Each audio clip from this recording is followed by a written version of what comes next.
Kkooti y'amagye yatudde okumala ennaku nnya ku kyalo n'amatale mu ggombolola y'e Buwaaya mu disitulikiti y'e Mayuge esalidde omujaasi w'eggye erikuuma Pulezidenti Private Robert Herbertson birivumbuka okuwanikibwa ku kalabba. Kkooti eno ebadde ekubirizibwa ssentebe Lieutenant Colonel Moses Nabaasa. Ettemu lino lyaliwo nga 29 omwezi ogw'omukaaga omwaka guno ku kyalo Nawanvubu mu ggombolola y'e Buwaaya e Mayuge.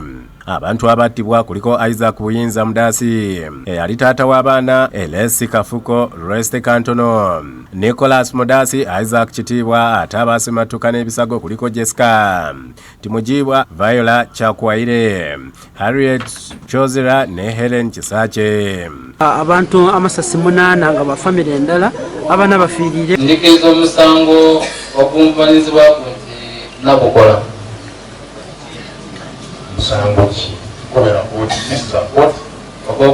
Olwokubiri birivumbuka yakkiriza omusango gw'okutta abantu bano nga bamusibye mayisa ogw'okugezaako okutta ne bamuwa ekibonerezo kya myaka 9 ate omusango gw'ekokobaana okutta abantu abalala n'amuwa ebibonerezo eby'enjawulo okuli emyaka 62, 5, 3, 25 wadde nga basinze kutunulira musango gwa kuwanikibwa ku kalabba.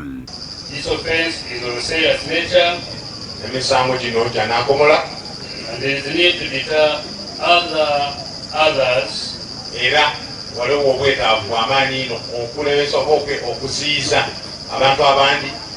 From committing the same offenses. This court therefore sentences you RA 250302 private Robert Herbertson, RA 250302 Private Robert Herbertson to death in respect count 1.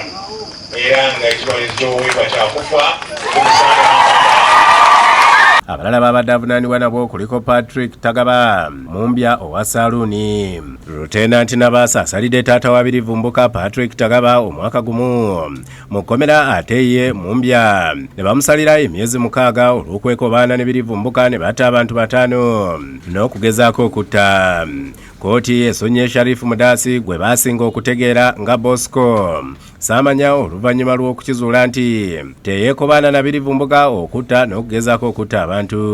Ono olumutadde abuze okufa essanyu era akaabye n'amaziga. Oluvannyuma lwa kkooti ab'enganda z'abagenzi n'abakulembeze basiimye kkooti olw'okusala n'obwenkanya kubanga nabo ekibonerezo kye babadde nga basuubira. Bweyandekamu era kugiyandekaku okuntira omwami wange n'abaana bange n'otuleka n'ebisago nga tuli mu bulumi.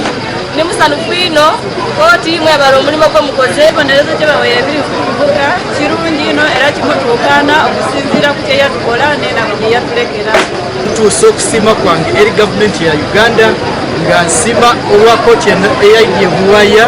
Kino ekibairewo kiraga abantu abasoga nti okutwalira amateeka mu ngalo tikimalawo nsonga. Ensuubira n'ekyo kye bakoze eky'okumusalira nti ye naafe era nga abantu gye bali basuubira ekubaawo. David Kibuka yakusakira eggulu lino ku Bukedde TV.